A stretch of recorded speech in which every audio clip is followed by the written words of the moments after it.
श्री गणेशाय नमः. श्री वैभवलक्ष्मी माता व्रतकथा. एक फार मोठे नगर होते. त्या नगरात विविध व्यवसाय चालत असे. जसे कथा कीर्तन, देवभक्ती, देवपूजा वगैरे चाले, तसेच चोऱ्या दरोड्या, मद्यपान, जुगारीही चालत असे.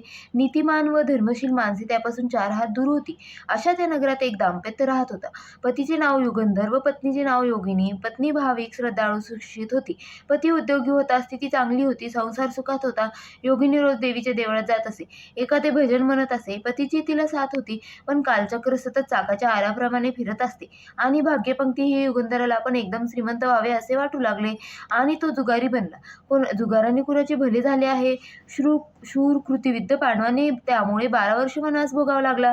द्रौपदीची विटंबना झाली. वैभव केले. भगवान श्रीकृष्णांची कृपे म्हणूनच अखेर विजयी झाले. युधिष्ठिराने नगरात प्रवेश करताच दुर्गा मातेचे स्तवन श्लोक केले. सारांश श्रीमंत अनंत दुर्गा माते यांच्याच कृपेने पांडव पुन्हा सुस्थितीत आले. परमेश्वरी अधिष्ठान महासंकष्टी निवारण होतात हेच खरे. युगंधराने आपली संपत्ती, पत्नीचे दागदागिने सारे वैभव जुगारापायी गमावले आणि मैद्याच्या व्यसनाने त्याचा ताबा घेतला.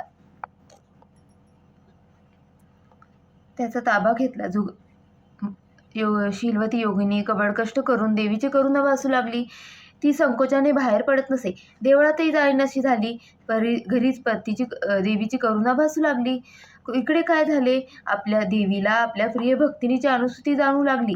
अनन्य चिंतन करणारी, मला भजनाचा आनंद देणारी योगिनी का बरे येत नाही? मला तिच्याकडे गेलेच पाहिजे. मग काय उशीर? देवीने श्वेतवस्त्र परिधान केले, वृद्ध स्त्रीचे रूप घेतले आणि आली योगिनीच्या दारापाशी. दार बंद होते. आत योगिनी अनन्य भावाने करुणाने देवीचं चाळवत होती. वृद्ध स्त्रीने दार वाजवले. योगिनीने दार उघडले. कोण हवंय आपल्याला आजीबाई? योगिनी म्हणाली, अगं मी तुझ्याकडेच आले आहे. ओळखले नाहीस का मला? मी देवळात असते. तुझी प्रार्थना भजन ऐकते. का बरे येत नाही हल्ली? वृद्धा म्हणाली. योगिनी हमसामसा रडू लागली. वृद्धेने पाठीवरून हात फिरवला. तिचे डोळे पुसले आणि मग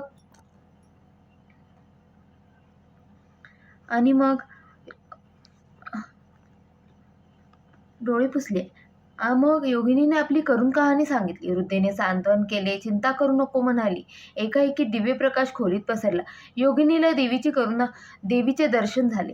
देवीने डोक्यावर हात ठेवला. म्हणाली, सुखामागून दुःख आणि दुःखामागून सुख हे आडगाडगे आहे. उद्यास सूर्यनारायणला आहे. चंद्रालाही लहान मोठे व्हावे लागते. अमावस्या आणि पौर्णिमा येतात जातात, पण धीरोदत्त माणसे हे जाणून निश्चल राहतात. योगी आणि अनन्य चिंतन करतात, उपासना करतात, सुखदुःख निवेदन त्याला करतात आणि तरतात. माझा भक्त कधी नाश नाही पावत. त्याचे रक्षण करणे, योग्यक्षम चालवणे हे आम्ही करतोच. तू चिंता सोड. वैभवलक्ष्मी व्रत कर. सारे काही नीट होईल. आई, काय आहे ते व्रत? मला सांगा, मी करेन मनापासून. योगिनी म्हणाली. देवीने म्हणाली, व्रत फार सोपे आणि साधे आहे, मात्र मनात भाव हवा. व्रत शुक्रवारी करायचे आहे. सकाळी उठावे, स्नानाने शुचिर्भूत व्हावे, दिशांना नमस्कार करावा, लक्ष्मी देवीस नमस्कार करावा व चिंतन नामस्मरण करावे. लक्ष्मी माता, जय लक्ष्मी माता, जय लक्ष्मी माता. दिवसभर उपवास करा. उपवास करणे शक्य नसल्यास, प्रकृतीला झेपत नसल्यास केला नाही तरी चालेल. रात्री पूजेनंतर उपवास सोडावा. संध्याकाळी हात पाय धुवून पूजा करावी. त्यावर एक पाटावर किंवा चौरंगावर पांढरे चौकोनी वस्त्र ठेवावे. त्यावर छोटीशी तांदळाची रास ठेवावी. त्यावर जलपूर्ण कलश ठेवावा. कलशावर एक वाटी ठेवावी. त्यात सोन्याची किंवा चांदीचा दागिना ठेवावा. तो नसेल तर रुपयाचे नाणे ठेवावे. कलश ठेवण्यापूर्वी राशीवर कुंकवाचे स्वस्तिक काढावे. कलशाला कुंकवाची पोटे अष्टदिशेने रेघाव ठेवावेत.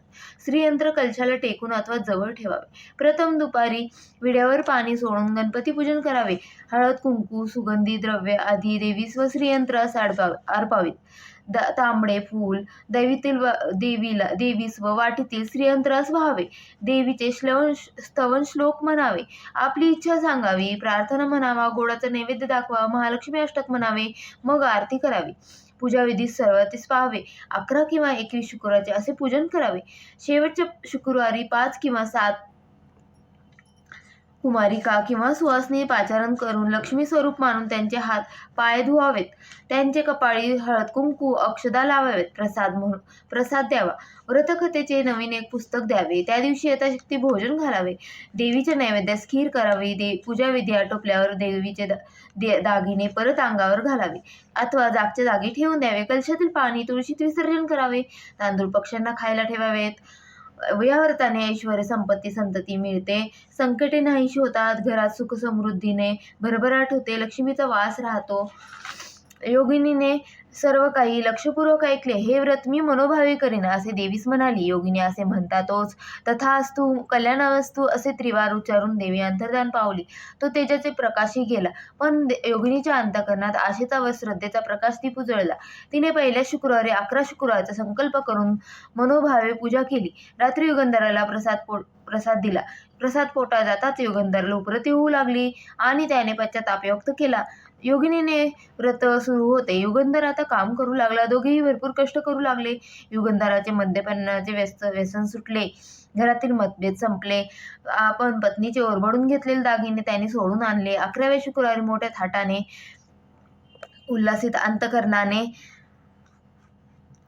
अंतकरणाने त्यांनी उद्यापन केले. सुवासनीचा लक्ष्मी म्हणून सत्कार केला व व्रते केले. या व्रताचे एक पुस्तक दिले. शेजाऱ्या पाजाऱ्यांनी हा सर्व अद्भुत प्रकार पाहिला आणि त्यांनी योगिनीकडून व्रत समजावून घेऊन त्याही करू लागल्या. वैभवलक्ष्मीच्या मातेच्या व्रतप्रभावाने योगिनी व युगंधर संतती संपत्ती वगैरे ऐश्वर्याने संपन्न होऊन सुखी झाले व नम्रता आदर तित्य त्यांचे शीलच बनले.